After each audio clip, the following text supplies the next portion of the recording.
Imagine walking into a courtroom to prove you are alive. That's exactly what happened to British engineer Paul Curzon in Nairobi. Fraudsters had declared him dead, forged a death certificate, and sold his multi-million shilling properties to unsuspecting buyers. The case was surreal. Lawyers argued, clerks flipped through dusty files, and Curzon, tall, grey-haired, and very much breathing, stood there. Imagine him standing in silence in court as the fraudsters boldly claimed he was a ghost. One journalist who attended the hearing wrote that one could feel the tension in the room.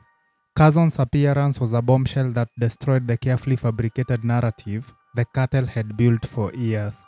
Yet, the defendants didn't back down. They stared at him and insisted, the real owner is dead and this man is an impostor. This bizarre scene is not just a one-off. It's part of a chilling pattern now known as the Nairobi Ghost Racket. This dark network exploits grief, bureaucratic loopholes, and corruption to grab land and property belonging to the dead. Most disturbing, they sometimes do this to the living also. Tonight on Dark Our Dogs, we dive deep into the underworld of ghost land deals.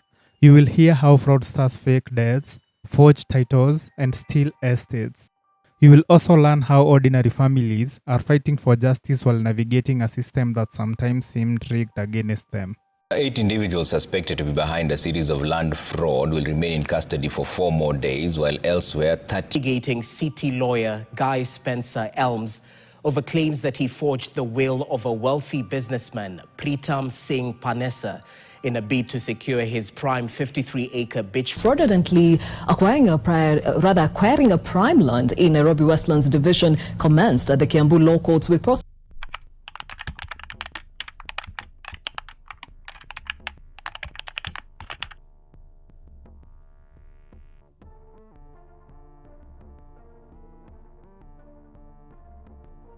Paul Curzon never imagined that one day he would have to walk into a Nairobi courtroom to prove that he was alive.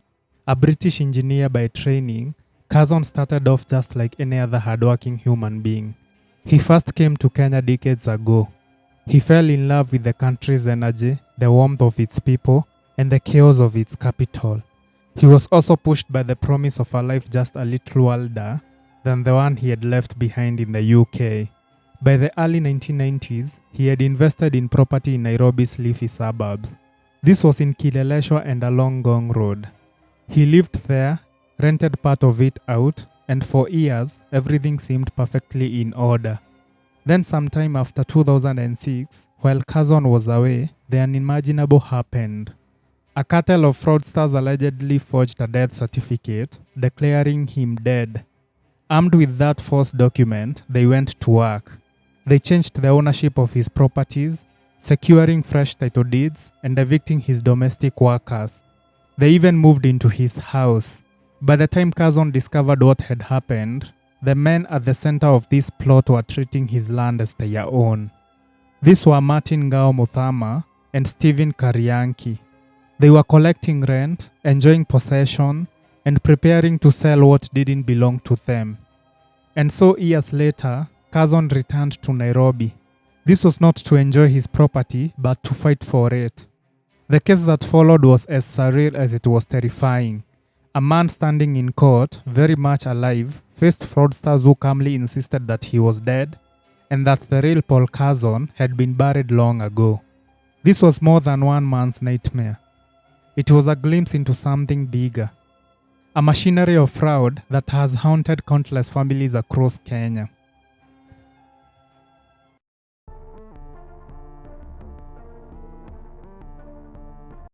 Nairobi's property market is a jungle.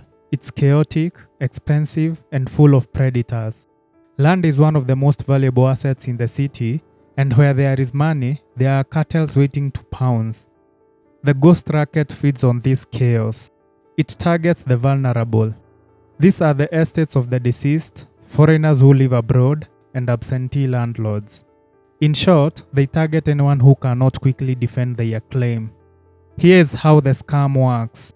First, they identify a piece of prime land or a house whose owner has died, or chillingly, is still alive but unaware. Then, they forge the death certificate, They do this by lining up shady lawyers to draft fake succession documents. These lawyers then file them in court as though everything is legal. Within weeks, the title deed gets transferred and the fraudsters start moving fast. This is to lease, subdivide, or even sell the property they have acquired. By the time the real owner or heir finds out, the land is gone. Sometimes the land is sold to multiple buyers, making its reacquisition process even harder. The case of Paul Curzon and the nightmare he faced is a clear example. The case indicates just how far this racket is willing to go. His name was literally erased from existence on paper. They transferred this property into a company they controlled and began collecting rent. There's yet another story that mirrors this fraud quite perfectly. This is the story of Kimani Mungai, which is equally bizarre. A woman calling herself Ruth Wamboi Kimani walked in court pretending to be his widow. She came armed with a marriage certificate, a copy of a will, and succession papers.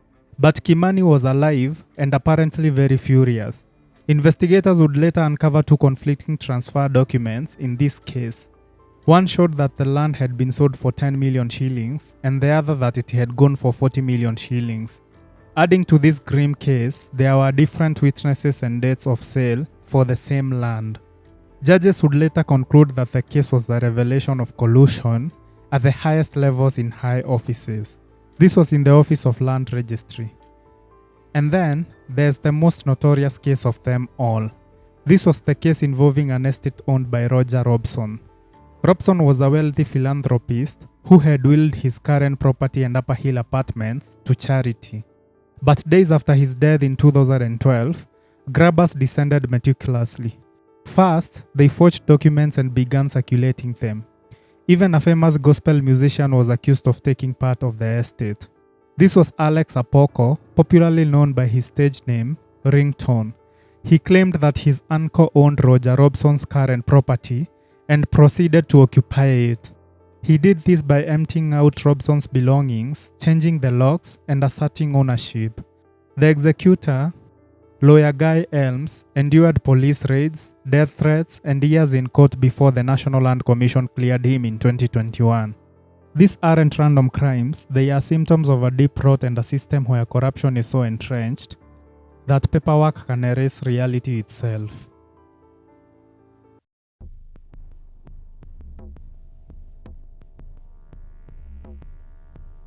The scale of this problem has pushed Kenyans to crowdsource solutions and warnings online. On Reddit, dozens of threads discuss this problem of ghost land grabs. In one post, a Redditor said that a seller had the original ID of the deceased. There was someone hired to come and act as the original owner, but he freaked out in the last minute. And this is not a one-off story. Scroll a little further and you find another chilling account. Another buyer once thought that he was playing it safe by going through brokers in a land purchase deal. He says, "We saw the land, saw the title deed, agreed on the price, and even paid a facilitation fee.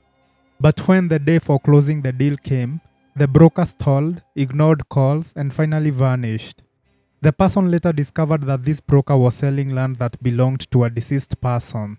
If he had signed that agreement, he would be in court right now.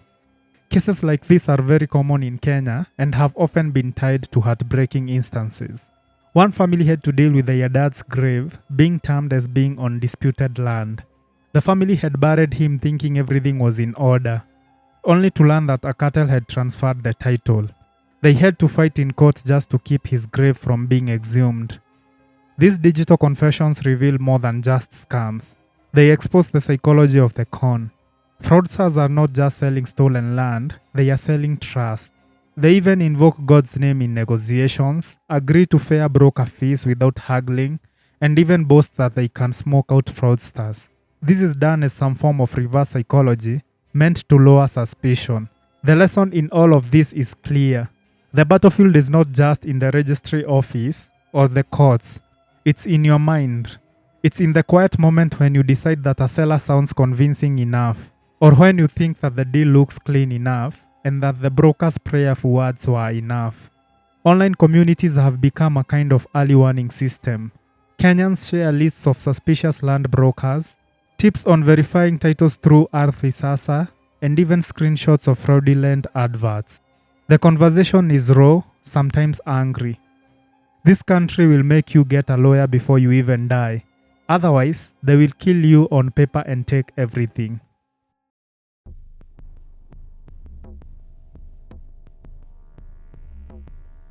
The Ghost Racket reveals something frightening about our world.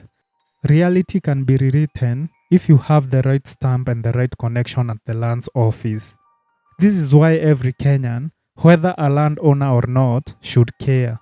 Experts warn that as Kenya digitizes its land records through Earth, the risk could actually grow if there are no safeguards. Digital systems are only as clean as the data you feed them, one Nairobi lawyer told a local newspaper. If you upload fake titles, you've just made digital fraud even faster. For families, the threat is personal and increases the risk of losing generational wealth. Land passed down through grandparents can vanish with one fraudulent transfer. For developers, the risk is financial. Multi-million shilling projects have been stalled because of competing titles. And for foreigners, the risk is existential. You could be declared dead without knowing it. Kenya's Land Registration Act of 2012 and the Environment and Land Court were meant to fix this mess.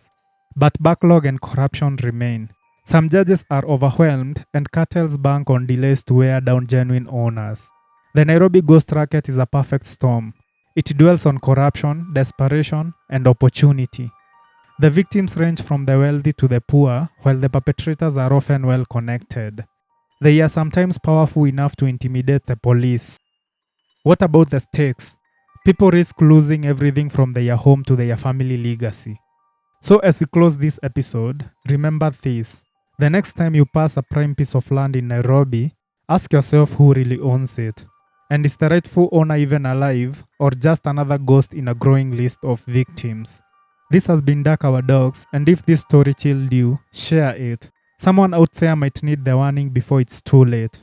Because in Nairobi's Ghost Racket, the dead lose their land, and the living sometimes lose their minds trying to get it back.